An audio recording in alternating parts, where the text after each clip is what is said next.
مش لوحدك. Well, welcome back, April. Thank you. We have a lot of stuff here on the table, supplies and tools that help us during the emergency or an earthquake. Do you want to go ahead and start and show us what did you bring for us today? Sure. One of the things I mentioned before was the possibility of raging fires. And the problem once you have a fire started is that with the roads blocked and the water supply cut off, emergency responders overwhelmed, it's important to stop fires while they're small rather than letting them grow big, because if they grow big, they may burn entire neighborhoods to the ground. Right. So every home should have a fire extinguisher. And people should know how to use them. The acronym for using a fire extinguisher is PASS. Pull the pin, aim at the base of the fire from about 8 feet away, squeeze the trigger, and sweep side to side. Okay. This handle, this is what you're talking about. This handle here. Yes. This is what, just use it and aim and sweep. You're saying? Well, when you're actually when you pull a pin, you're actually gripping it like that.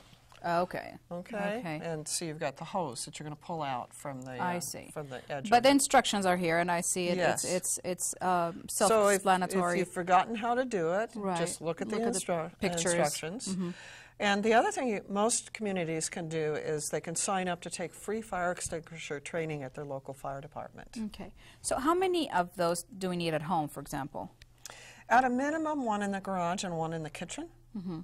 And they should be replaced or recharged at least annually. Oh. So if you don't use them, don't keep them, basically. Just you can have them recharged by a commercial fire extinguisher recharging company. I see. Or you can replace them. I see. All right, and what's next? Well, the next thing that I'm most concerned about in terms of the injury prevention piece is that people have light immediately after a quake. But what a lot of people don't realize is that a regular flashlight can throw a spark. Now, I have 2 flashlights here in front of this family kit. The yellow one is actually a regular utility flashlight like you might buy anywhere, grocery store, hardware store, a Save-On or CVS or something like that. They're all over the place. But a utility flashlight does not actually have any protection against throwing a spark. So if you're in interior space where you might have a gas leak occurring in the aftermath of an earthquake, you don't want to use a regular flashlight. You want to use a device that's spark-free.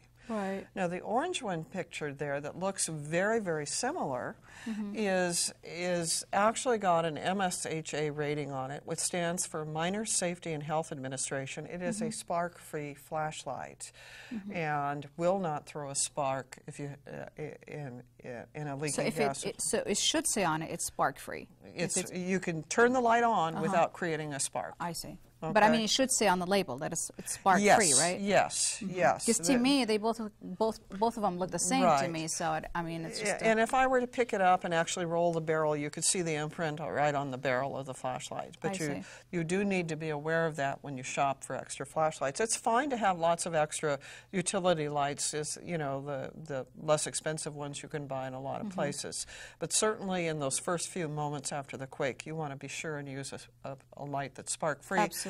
And don't try your light switch to see if you've got power, because if you do have power, you're going to throw a spark with that, too. Oh. All right? Okay. All right. Okay. The other type of very common spark-free light are the disaster light sticks. This happens to be a yellow one. And you take them out of the wrapper and basically give them a bend and a shake, and it creates a spark-free light, which is also waterproof. These will have a burn time of about 12 hours, so it'll get you through an entire winter's night. They are not only spark-free and waterproof, but they're almost impossible to break. If you lay a flashlight down, rolls off the table or something during an aftershock, the lens might break, the bulb might break. That's not going to happen with this. And yet, something like this from a disaster supplier is usually less expensive than a set of batteries for a flashlight. I see, I see. And you can just keep those around in the house, like next to your dresser or in the kitchen, you know. Right. In the bedroom, obviously, Accessible place, right. it's a place you want spark-free light, for Right, sure. right, right, exactly.